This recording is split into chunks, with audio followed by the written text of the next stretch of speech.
owners could do all of this online, did not happen. So it's just not efficient, and we're looking for a new program. And our host compliance contract is up the end of August, so we are looking to hopefully present a contract to you in September. Jane, I'm gonna let you. Jane, Yeah. I'm sorry. One thing just before Jane gets started. Jane's going to talk to us about her experience managing rentals with this software in Mount Pleasant. But I do want everyone in the room and everyone at home to know that some of the information Jane reviews is an example of what the software can do. These aren't new requirements for Folly Beach rentals. Right. There's no new requirement for rentals being proposed tonight. These are just examples of what the software can do. So there's some forms in here. I don't want anybody here in the room or at home to see that form and think, oh, am I going to have to report my fire extinguishers? It's none of that. These are just examples to show you how good the software is. Yeah. Yes. Wes is gonna, go through it for us. Okay. Yeah. Alrighty, so thanks for having me, and I guess first I should say I have absolutely nothing to do with Deckard and Rentalscape. However, I do get silly and gushy because I absolutely love it. So for me, I am the only one in the town that handles short-term rentals. So I do it all by myself from beginning to end, code enforcement, the whole thing. And so this software for me is like another employee.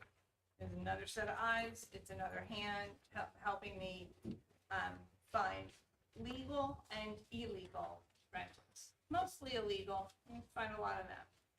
So this map that you're looking at here, this is going to show you in Mount Pleasant, that is all the rentals that we have. So if it is gray, that is an old ad that somebody had that existed. Okay, so you even have those. If it is red, that's an illegal one. And on here, it's going to show a lot of illegal ones. We really don't have that many. There is a teeny tiny glitch in the system where it's having a hard time picking up the permit number. And everybody puts their permit number in different. It doesn't matter how many times you tell them put it this way, they're going to put it that way. So I've been in touch with the company and said, hey, you need to figure this out so we can get rid of what. So it's what it's showing is this is an illegal and it has a violation. It does not. I don't have that many.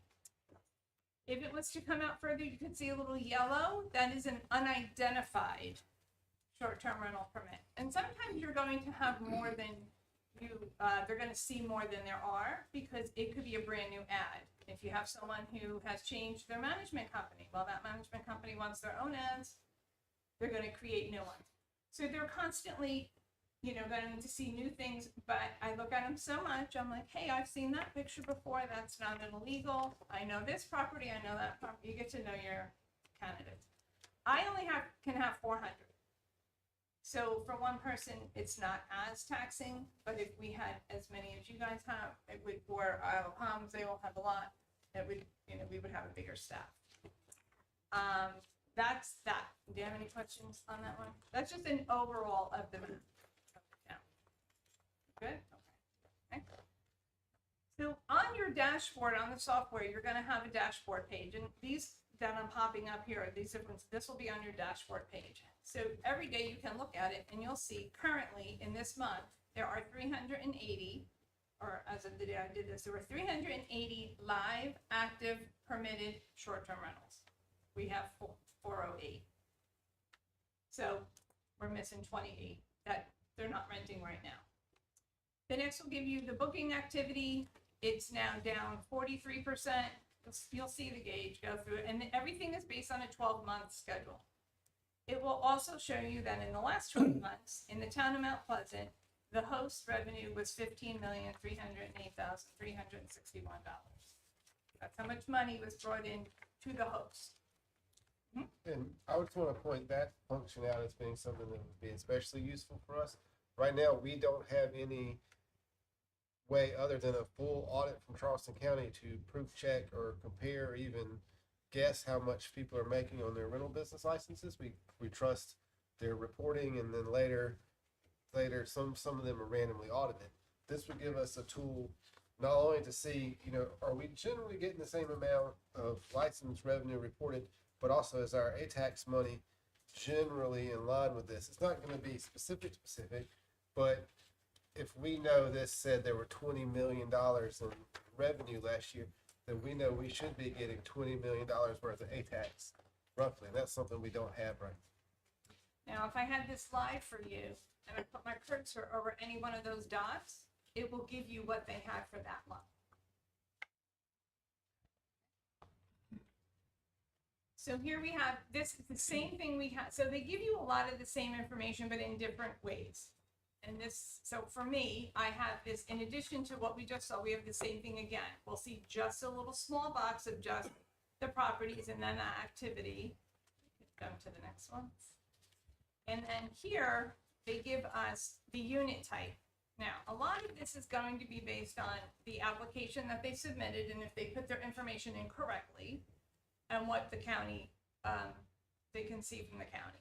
Now, unfortunately, the county has not allowed them to have access to their live numbers. So they're going to be feeding off what our GIS has. So it will show you how many, you know, there's a little bit that just rent a room. We have the largest amount is the self-contained. And then of course we have an unknown. And then there's the different rental types. Is it the primary, secondary? Again, that information is coming from the county and from what they put in. So it just depends on the accuracy. And then we have the rental type.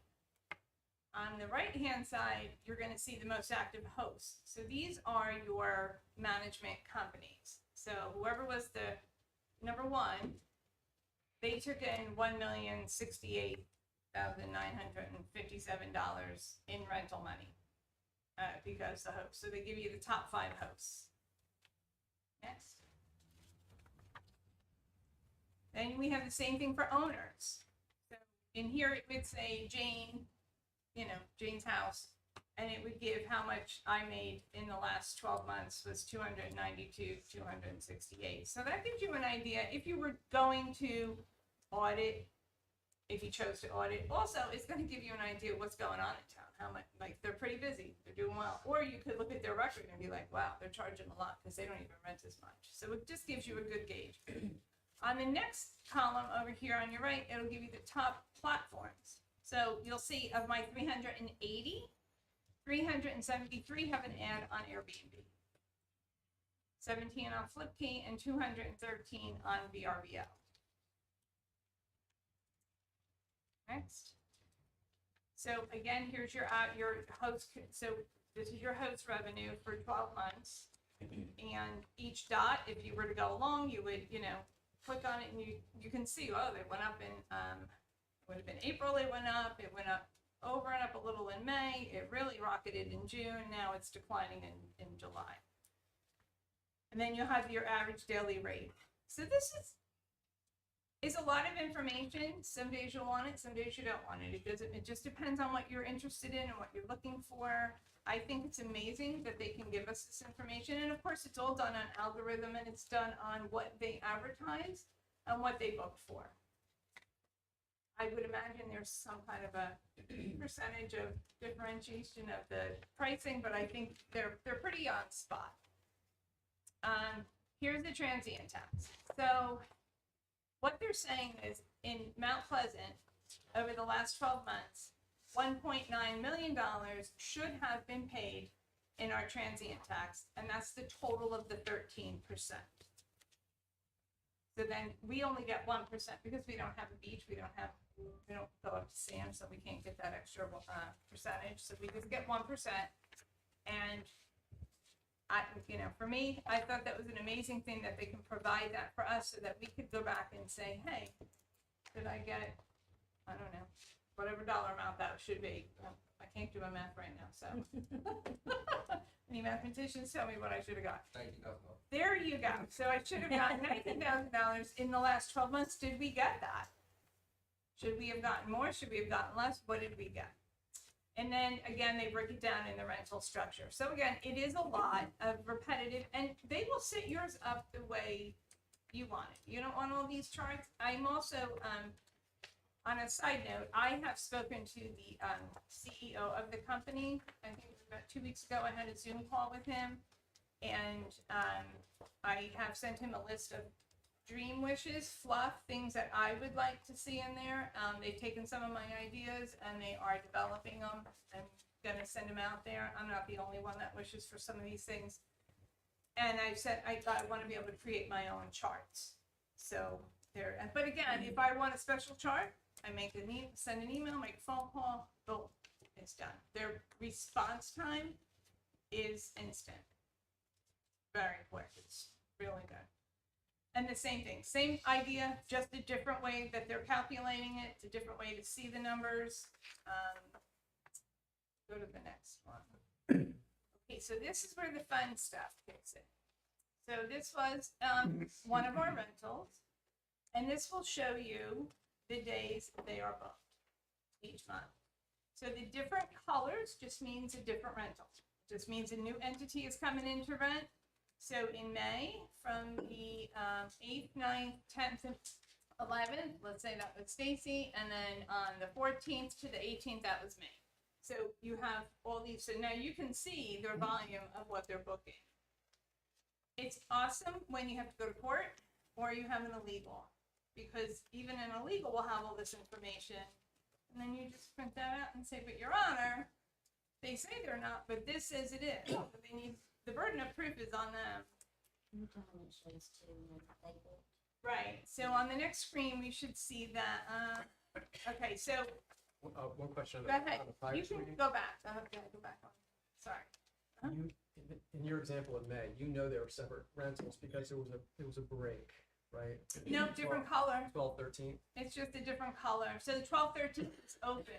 Correct. But what I'm saying is, so if someone rented 2 weeks consecutively, you know, in other words, if you Yes, if you it had would purple go for, straight through, if you had purple for 2 weeks, you could interpret that as a 2-week rental, but it You- could be 2 separate 1-week rentals. could be, How and- would you know the difference? I'll tell you.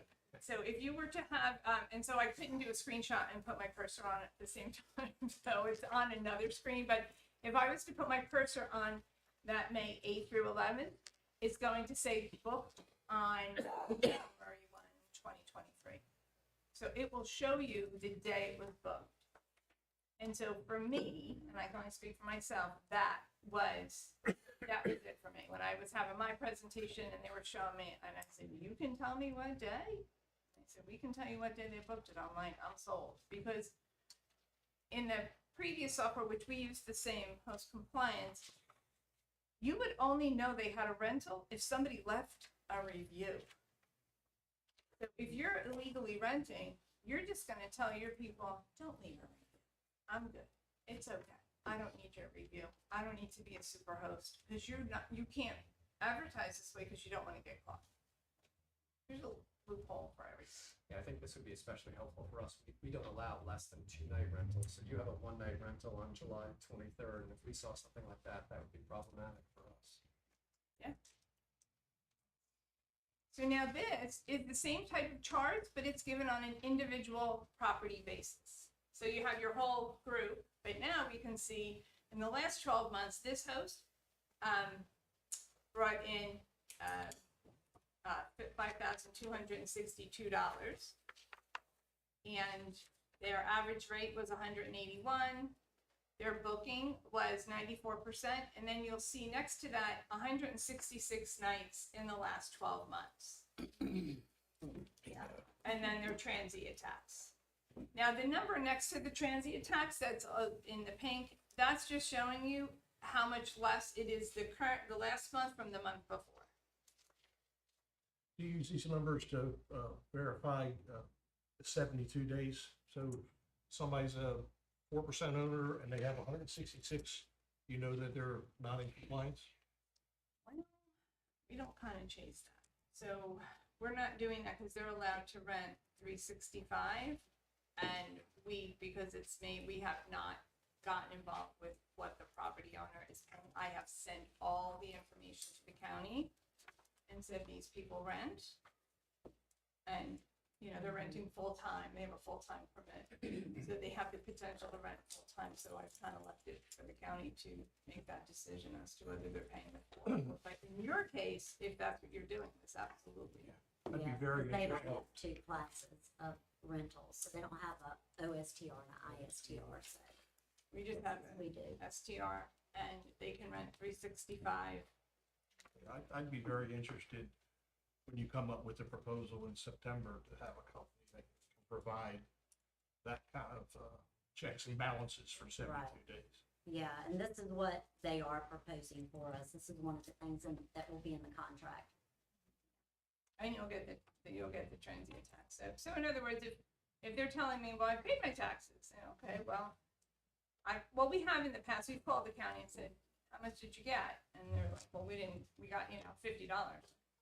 That's funny, because they should have paid you $684, or they should have paid you 3% of the $684. I get caught up on that 3%. It messes me up all the time. And did you get that? And so we've had that. That's the thing I've been fighting for, but we're getting there. And this is an ever-changing world. Like, we can get this all straight and ready, and we're rocking and rolling, and the software won't make the change, but then the rules change within your town. I'm sorry, I keep looking the other way. I don't mean to turn that on here. So here is where you're going to see where they book. So you'll see at the far left with that black line where it says booked on March 25th, 2022. They booked for August 1st through the 3rd. You will also, so this is another space on the software because you have a bunch of different places to look for things. So it kind of makes it easy. You don't have to keep going in and out of a lot of things. You can look anywhere you want. You'll find what you're looking for. And this will give you the reviews on top of it. So this is actually a new feature where I have the things blocked out. That gives you your address, your permit number, and a photo of the house. And it's a line, so you can just scroll along, and it'll keep going and give you. So this is back to August of 22. It'll bring up, if we can went along, it'll bring us straight up to today. So you get a lot of information here, in addition to all the other places that. And this would be on the host. When you open up the program, you can search an address, it pops up, and then it's right there. And all this information is right. It's right in front of you. So it's helped me. Can you narrow it down to different units at the same address? In other words, one address, but unit A, B, C, D. So we have to. I'm not sure how yours works, but so we only have a house and an ADU. And if they both have one, then I have a file for the house because that has one permit number, and then I have a file for the ADU, and that has another one. That was one of the things I had to ask for. I said, we need to separate this out because I need to know what they're doing at each property. And so, and just like that, they Do you separated require it. a duplex or a triplex to have 3 or 2, or just one for A one? duplex, one for each. One for- Yeah. So we don't allow them in condominiums, or single family, multifamily zoning. We only allow it in single family, and then if you have a townhome, it has to be a fee simple lot. It has to have its own space. And I'll say one of the things in the contract or the proposal that they're sending is the number of units that they will monitor, and they know the number of licenses that we have, and since we require unit A to have a license, unit B to have a license, that's included, so they would be able to monitor all. So we do our application on here. Last year was our first time.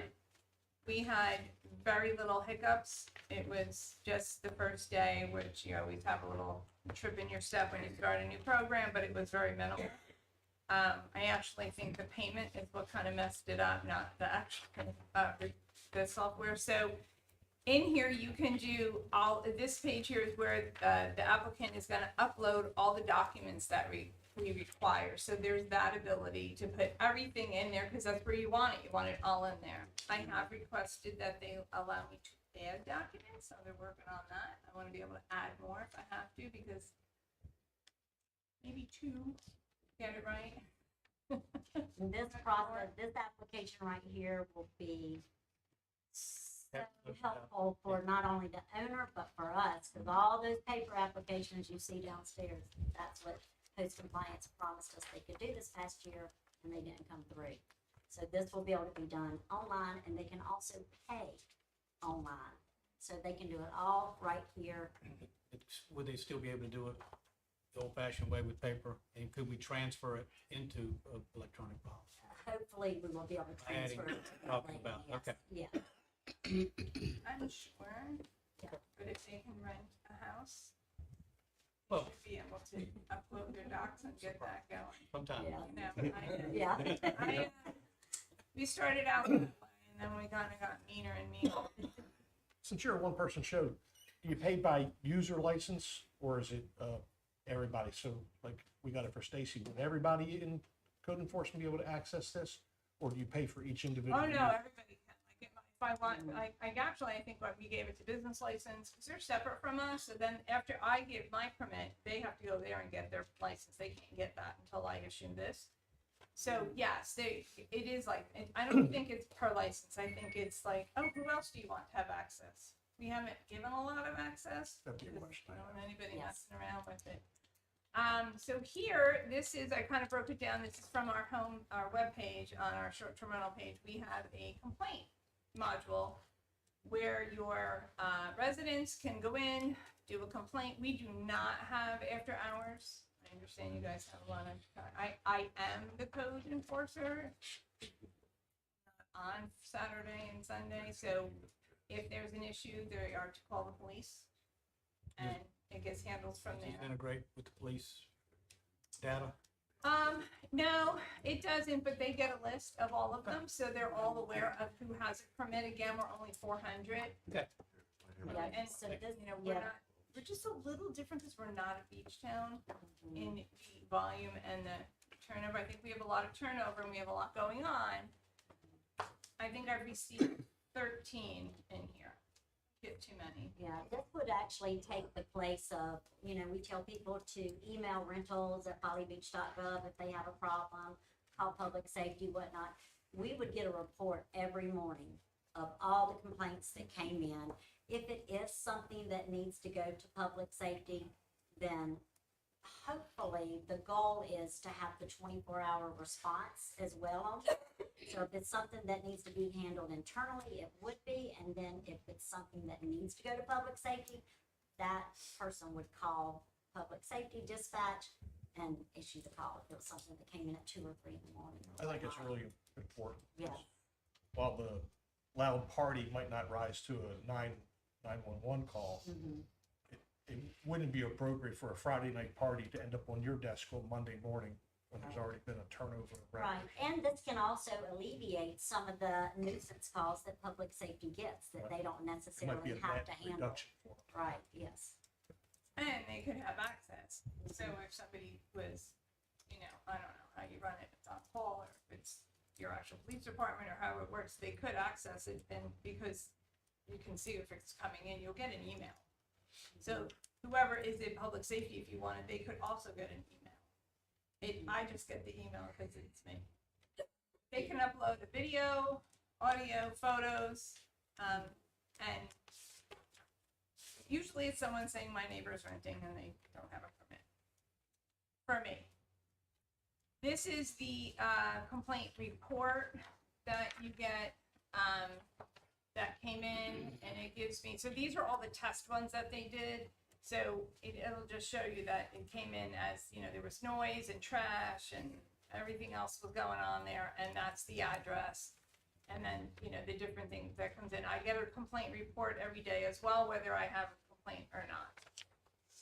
You will also get a report every day for your money. So if you get applications through the night, you will get a new report every day, a report, and it'll have all the history on it. Any questions so far? No? Next, I don't know, is that it? I think that's it. Okay, so Yeah, that's it. I think that's So, it. I don't know. Their customer service is probably by far the best I've received from even just personal things. They respond immediately. My contact person is on the West Coast. I sent her an email on Saturday because I had an illegal who's so savvy that at Friday, probably about 5, 6 o'clock, they pop it on. And on Monday at 8 a.m. it's gone because they don't think I'm looking. So this weekend I looked and I got all my information that I needed, and I sent an email to Rental State because I had a question about something completely different. And immediately I got a response. Dana, what are you doing? She's like, well, it's you, so you're working, so I'm working. No, this is a Monday thing. It's not an emergency. And the gentleman who sold it to me, or sold it to the town, I called him, and he was in Cabo on vacation with his wife, and he called me back. So embarrassed. It's like, I'm so sorry.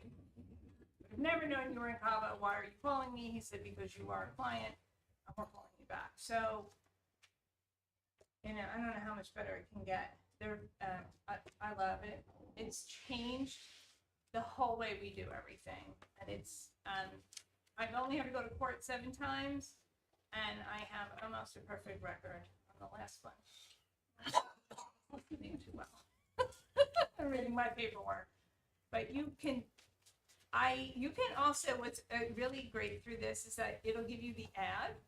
So you click on the ad. So now you're live in it. And if I know it's illegal, I can't figure out who they are, I send them a message straight through it. Hey, this is the town of Mount Pleasant. You're not allowed to do this. You need to shut this down. 9 out of 10 times I don't have to send them more than one email. It's down. They know they've been caught. They'll try again. They'll put it back up. But there's a loophole for everything. If I can figure it out, they can figure it out.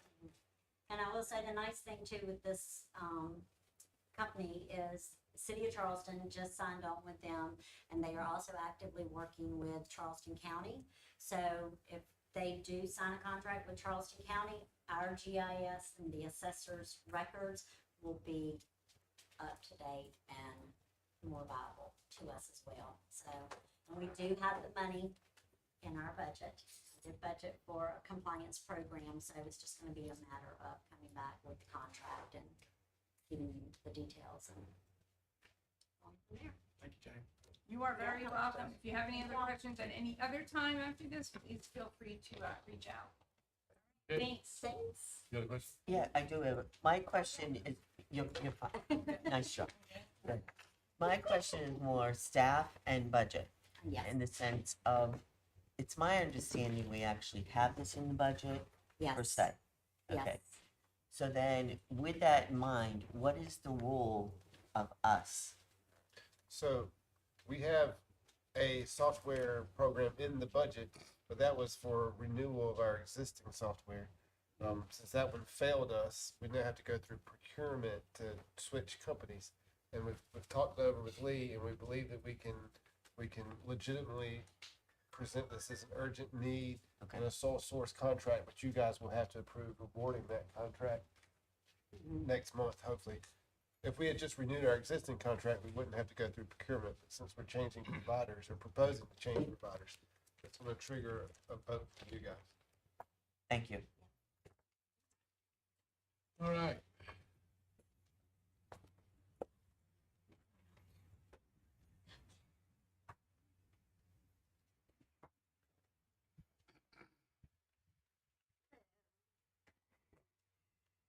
There is a federal grant program called Safe Streets for All that I gave you a little memo about that I'm proposing. Let me back up. There are 2 pots of money. This is Department of Transportation federal money. They have 2 pots of money. One is for a safety action plan, which is a comprehensive, holistic look at all the streets and intersections in a jurisdiction, local government. And the second pot of money would be for implementing the dangerous intersections that were identified in the safety action plan. There's a $100,000 minimum to apply for the grant for the safety action plan. We would not meet that. For a small town, we think it would only take less than $40,000 if we were to create a safety action plan on our own. If we do that, we would then open up the door to apply for the second pot of money, the implementation for these capital improvements that were identified as dangerous intersections and streets. And these programs are, or the identified areas would be as small as rumble strips, to complete pedestrian visibility, signal improvements, crosswalk visibility, speed control strategies. And I think this fits in nicely already with what we're doing with Arctic Avenue plan. Ped paths, this Safe Streets for All means bicyclists and pedestrians also. And so the request is to move $40,000 from the capital improvement grant fund in the form of resolution next month coming to you so that we can bid this out. August. If we could do this in September, we could bid it out as soon as this year, have it start work this year and have it done by the spring when the grant would come up for the implementation grant would come up for 2024 next summer. The only question I got, is, since we're going on the streets, we spend the money to get this action plan in place. We still have to go to DOT or Charleston County to ask permission to implement this action plan. We would do that on the front end. Before, How are you gonna ask permission to implement the action plan before you get the action? well, the plan? action plan isn't implementation. I mean, it's identifying the spots. I know, that we that's need. what I'm saying. You can't ask for, you can't ask to do what they're identifying until you identify it. So you're gonna spend 40,000 to identify them, but that doesn't mean we could do anything with their suggestions. Just so everybody understands that, because you'd have to go back to DOT, just like changing stop signs to four-way stop signs, and they say, no, you can't do that. Putting in speed bumps, they say, no, you can't do that. And we'll clarify this with the DOT, but the DOT's first response is, have you done a study? Have you done an analysis? And this will get us part way there. So when we go to the DOT, and I'm totally making this as an example, we want to add stop signs at Second Street West, and they say, have you done the traffic study? And we can say, well, we've done the safety, the federally approved safety action plan identified this and identified stop times as a priority. This will get us partway over the hump of providing the data to DOT that they always request Okay, from us. but before you come back with a $40,000 You will resolution, confirm with DOT. I want you to confirm with DOT, they'll accept this as a study. Right. But how does it mesh with the DOT study that we're supposed to be in line for, where they review all the roads and make recommendations? That's another question. So- That's their safety action plan. So would the DOT review that we've been promised suffice as the safety action It's plan? important note, we have not been promised, we have requested. Yeah, they We've have, resolved to request, we've written a letter to request, but we've not been promised or given. So we definitely, we're following up on that, but if we continue to get crickets from DOT, This is the alternative. this is an alternative. that's what I want to make sure that this alternative works for them. Not that their alternative works for us, but this alternative would work for them. Well, it'd be great if they stepped up and we got it for free, and then we could use that as our safety plan for safe streets. I'll agree to that, but Isn't that just for Ashley, the DOT? No, they said they would do all our roads, right? So we requested to ask them, we resolved to ask them to do all our Yes. roads. Positive thinking. Well, the requirements for the safety action plan are very clear of what components we would need, and we would look at also what DOT needs and put them together for what we bid out. And also, if they come to us with a menu of 200 options, maybe DOT crosses off 100 of those automatically, there will still be other opportunities. I just want to make sure that they will take, that they'll even consider, you might go there with a nice safety action plan and Christie Hall woke up with her head up her, and she's going to say, I don't accept those. Right. Go away. Right. I just want to get something in on the front end that they will accept it. So that won't happen to us on the back end. Sorry. That's not gonna help us. She's not going to help us anyway. Thank you, Anybody Christie. else? Okay. Mr. Shaw.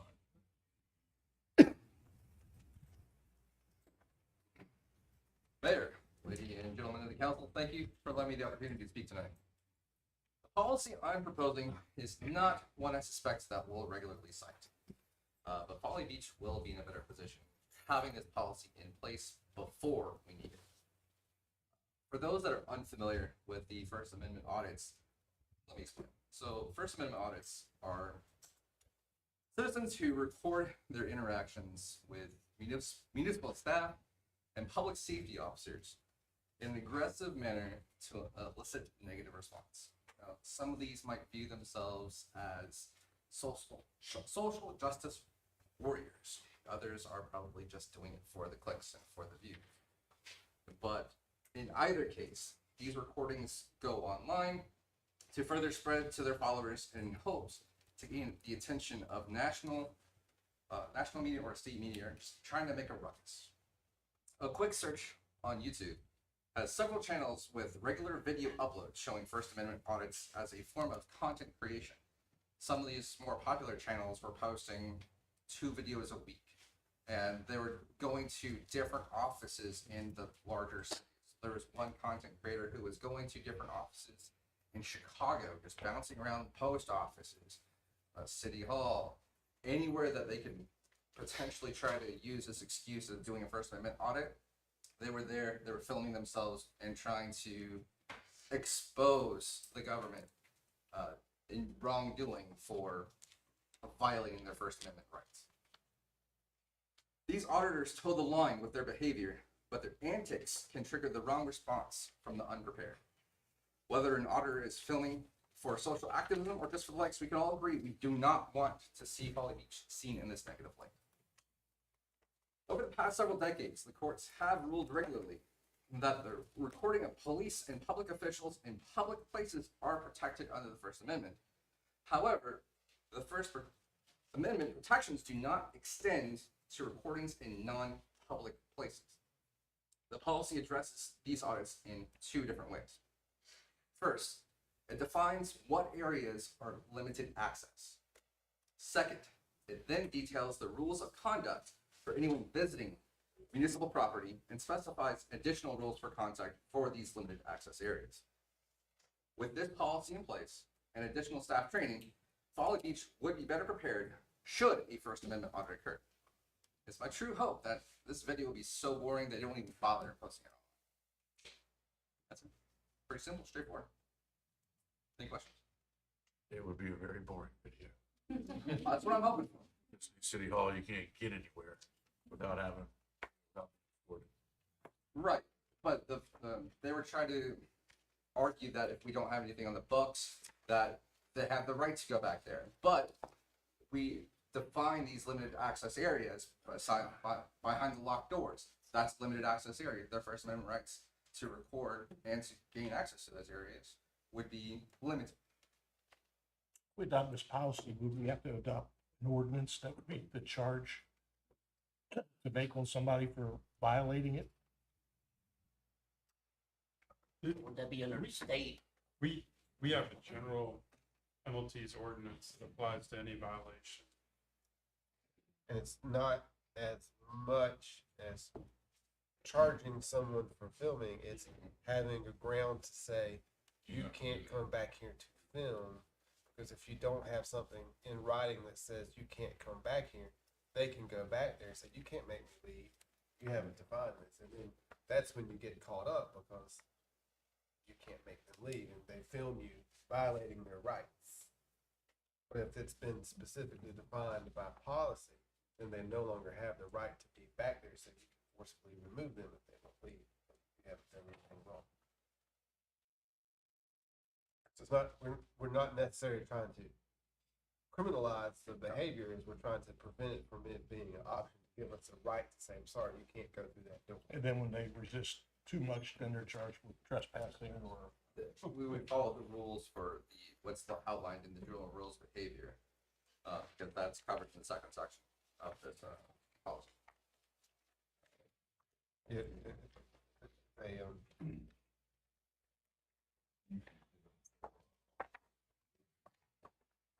I don't know. I think at that point, They show up, if the police show up and say you have to leave, and then they, whatever they do from that point on. Yeah. the police would have. Kind of like you guys, Yeah. the blue line guys, take over here. Yeah, I mean, I would just reiterate what Aaron said, that this is, about prevention more than enforcement, but if It all push ends came up, to shove, it all literally, ends up enforcement sooner. yeah, well, maybe not. I mean, I think Sean's point is well taken. It's to designate a clear line of where they can and cannot go. So if they stayed in the lobby and across the scene, all the same applicable rules apply, the police can still come and arrest them for conduct and that, but they then couldn't turn around and say that they were unlawfully arrested for being in a public place. not violating their First Amendment rights at that point. Well, it also further explains, like, yes, you have the First Amendment right. However, if you are impeding the behavior and work of the actual employees, or even in some cases, the safety of these employees, then your first protection rights would cease to exist at that point in terms of just, hey, we need you. Okay, so it's gonna show up next month? Next month or the month after? What else shows up next month? Have you also considered addressing the obvious, right? The lobby, police, fire bay, et cetera. Drones. Drones are popping up everywhere. I mean, I've been sitting on my back porch and had a drone hover over my head for a few seconds and then take off. So, Yeah, we just get the police to shoot it down. For years, basically, like, hey, don't run But miles. if a drone were to appear outside one of the office windows, would that be contemplated in policy like this? This policy, as it exists right now, does not mention specifically drones. The policy was adopted by MAST standards for what they're offering training courses on, and that's essentially where this policy started, is because MAST introduced this training, and I thought it was a good idea. You can have an amendment, or you can build it in to mention drones is just as the same as behavior as reporting. But as it stands right now, there's no mention of drones. Well, why don't, because y'all are working on this to present to us in next month's meeting. So why don't you all talk about it, see if y'all feel that's something that should be added before it's presented to us? Because he's got a good point. Good point. It's a little more futuristic. It's taking steps towards the future instead of being more proactive instead of reactive. But it's a good thing to have in there. I tried to fly one by the police station one time, but the oak tree caught me and it just destroyed it. I'll never do it again. I could definitely see people doing it of our utilities, of places that we park municipal vehicles that are locked, if people want to see what we're storing there. We also need to review FAA guidelines, because I believe FAA might have already something built in with a drone operation that might take care of this, so we don't have to, but I would have to look into it. At least something that refers drone operators to that FAA guideline, because Right. if they're looking at this, they're not necessarily looking at that, or vice versa. Thank you. Thank you.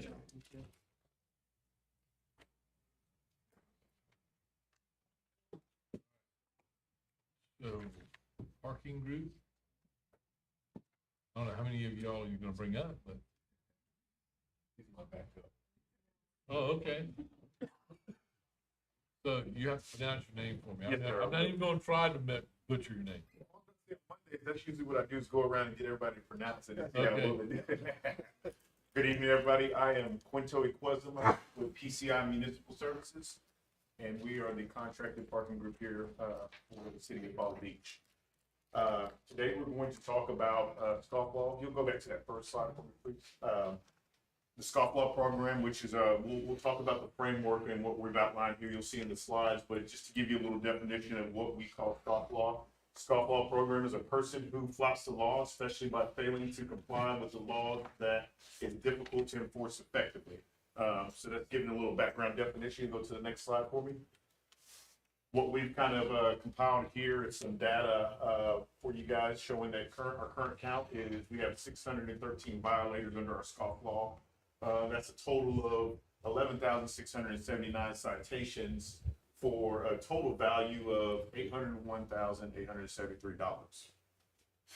We'll get into it a little bit more, but you can see some of the data spread across the various states there, with 379 of that totaling here in South Carolina. Why are we so much higher than the rest of them? I'm almost proud of them to agree they figured something out. But that's a huge difference.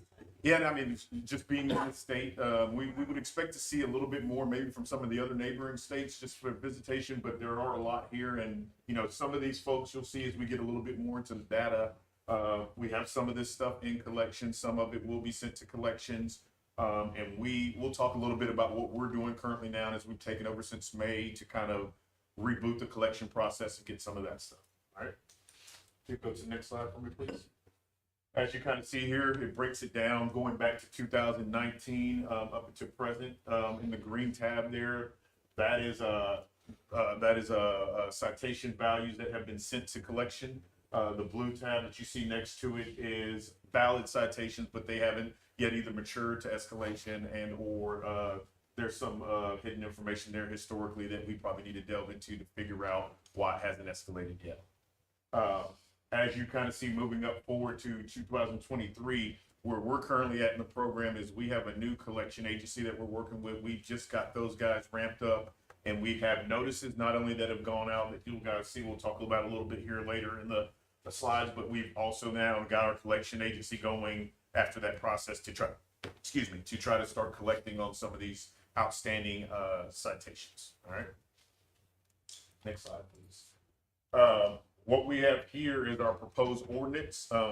You'll see, don't jump to the next slide yet, but you'll see on the next slide where we borrowed some of this language from is from the Isle of Palms.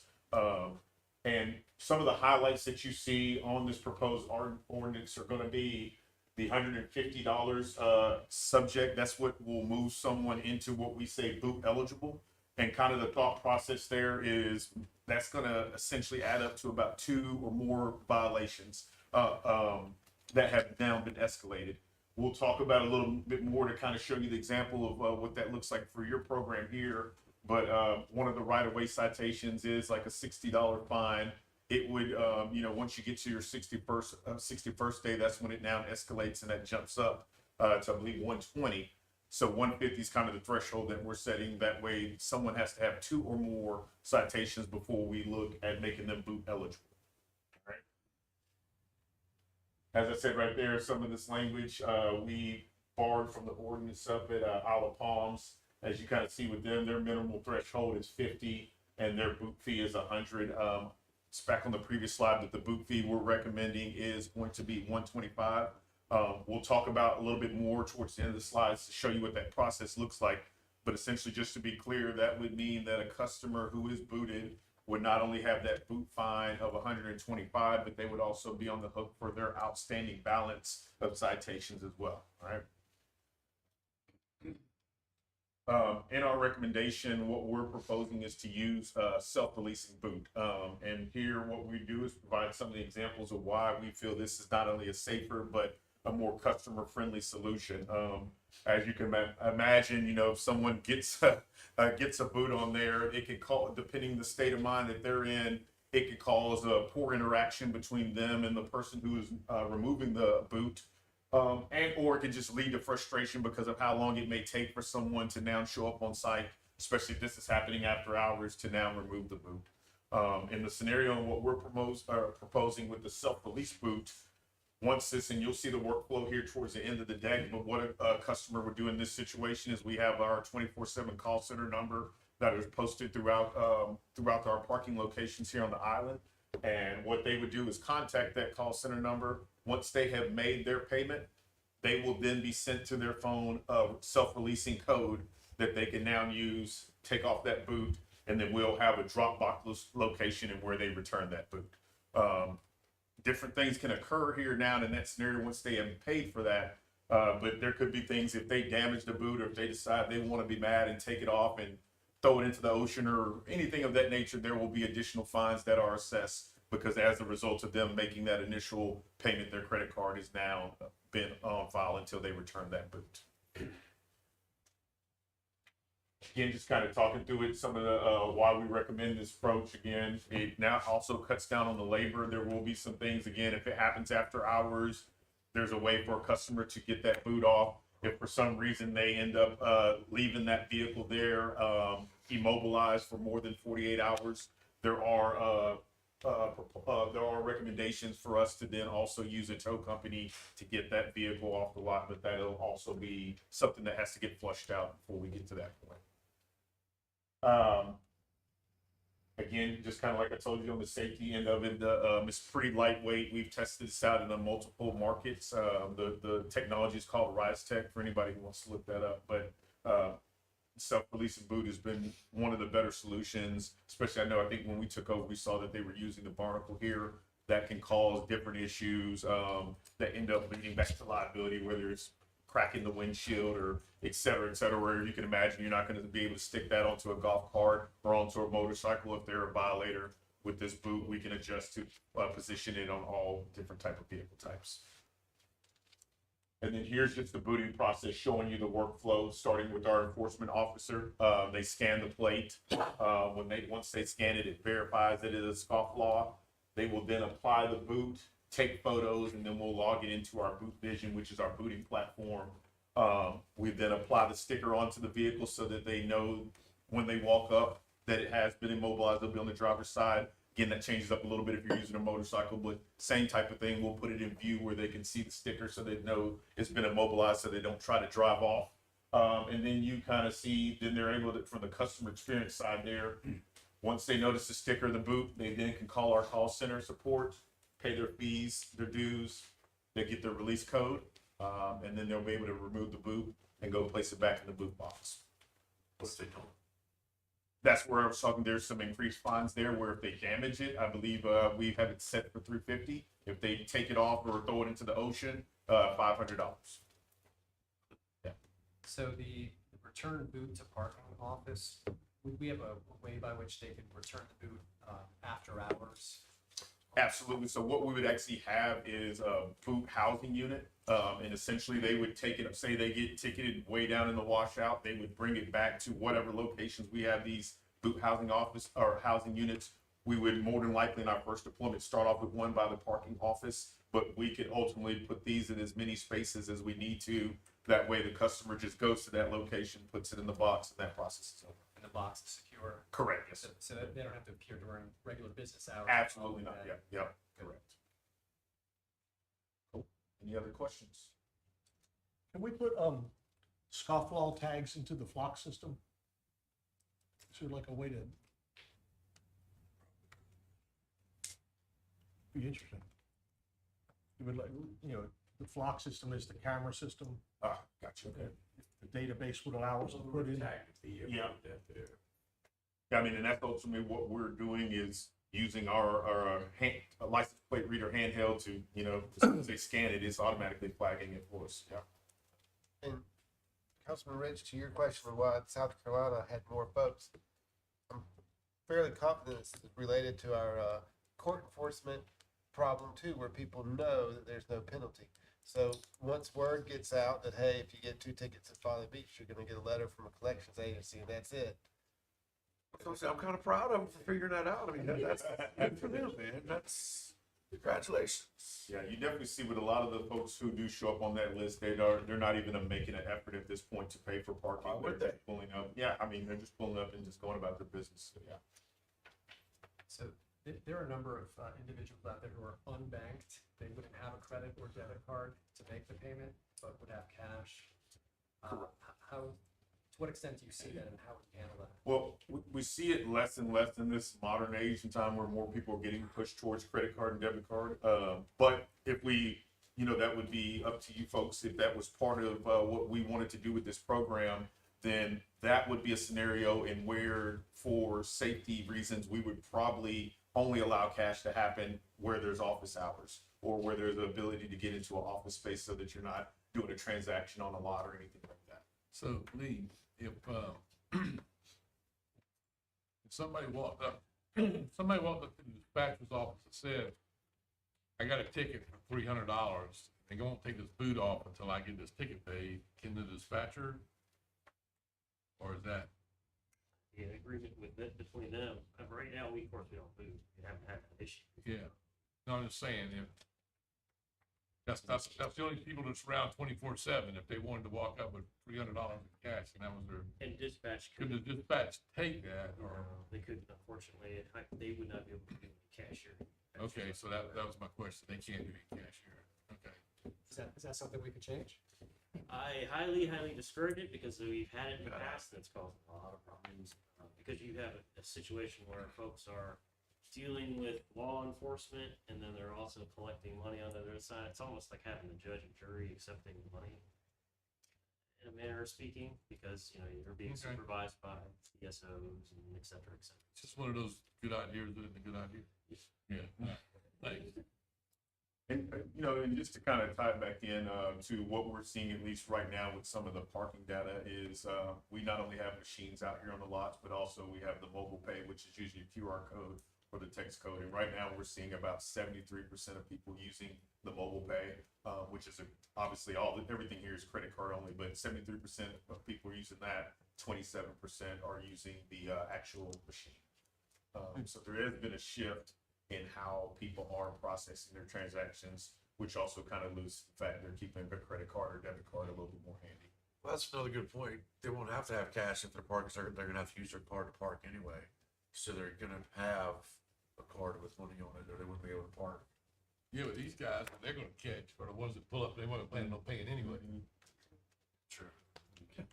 They're the ones that think about the system, right? Yeah, well,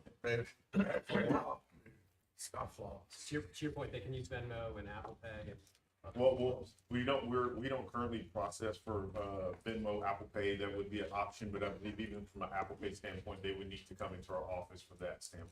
Yeah, when they're calling through the call center for this, and again, this is a scenario where it's after hours, right? If we're talking about during business hours, during the day, they have all those options to come in the office, pay through the call center or over the phone. It's really more at the customer's convenience there. The scenario that I'm identifying is more if it's after hours now, maybe after 10, after 11 p.m. and they're booted and they maybe don't come back to their vehicle to after our last attendant is gone.